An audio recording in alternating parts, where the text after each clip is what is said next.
يا ريس، يا ريس عبد الفتاح السيسي، انا والله انا عمري ما اتصور ان انا اعمل اللي انا بعمله ده، بس انا سبت عيالي وطفشت. سبت عيالي صاحبة العمارة عايزة شقتها، وقالت انا عايزة الشقة عشان في ناس جايين يتفرجوا عليها الاسبوع الجاي،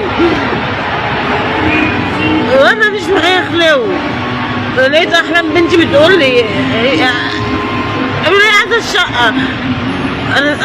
انا ماشيه بستر ربنا وفضل ربنا، لكن مش معايا انا حتى جنيه ان انا اروح اجر شقه ولا اي حاجه. هي قالتها قبل كده، وبعد كده لما لقيتني بعيط راحت قالت لي خليكي، بس دلوقتي هي عايزه شقتها، وانا مش عارفه اخد عيالي 3 بنات.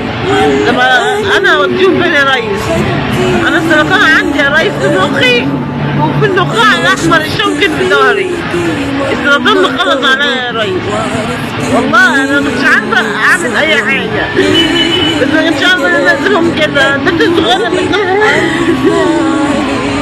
البنت الصغيره بتنام على ايدي يا ريس، انا طول عيني بتنام على ايدي، وانا عايزه بص انا مش هبص على ايدي.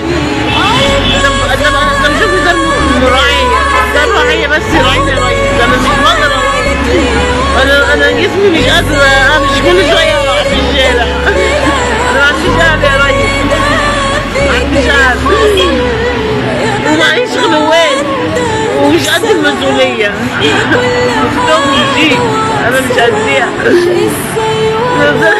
انا تعبانه يا ريس، بنتك تعبانه. طبعا عندي دي مراعيه، انا مش بحب انام كده، لا انا مش بحب كده. ده وديني ضرب مراعيه يا ريس، والنبي النبي يا ريس، انا مش بحب انام في الشارع.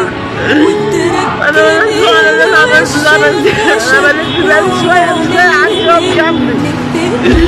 وانا بنسى موبايلي، انا بلف في الشارع، قعدت 3 ايام في الشارع عندي مقبول 2000 جنيه. انا ركزت بقول عدى